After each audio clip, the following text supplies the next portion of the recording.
Source of inspiration ngayon ang actor public servant na si Jong Hilario. Sa kabila kasi ng pagiging busy niya bilang padre de pamilya, pagiging isa sa hosts ng noontime show na It's Showtime, at pagiging city councilor ng Makati ay nagawa niyang tuparin ang pangako niya sa kanyang magulang, ang makatapos sa pag-aaral.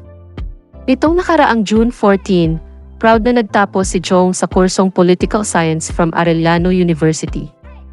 At hindi lang siya basta graduate, kundi with flying colors pa as magna cum laude. Hindi nga naitago ng aktor and counselor ang saya na nagpasample pa ng kanyang dance moves on stage nang matanggap niya ang kanyang diploma during the ceremony na ginanap sa Philippine International Convention Center sa Pasay City. Ito yung bayad ko sa mga utang ko sa magulang ko, masayang lahad ni Jong sa interview sa kanya ni kapamilya reporter Ganyel Krishnan na ipinalabas sa TV Patrol. Lahat ng parents gustong makatapos ng pag-aaral ang anak nila.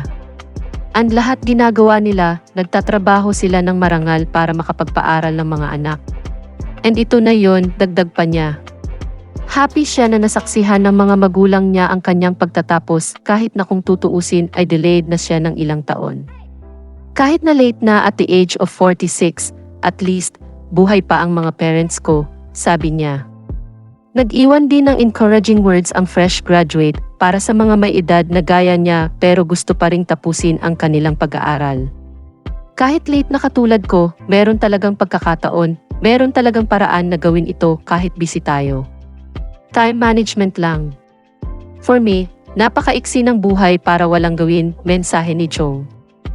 Agad naman bumuhos ng mensahe ng pagbati ang natanggap ni Jong mula sa kanyang mga followers at kaibigan sa industriya.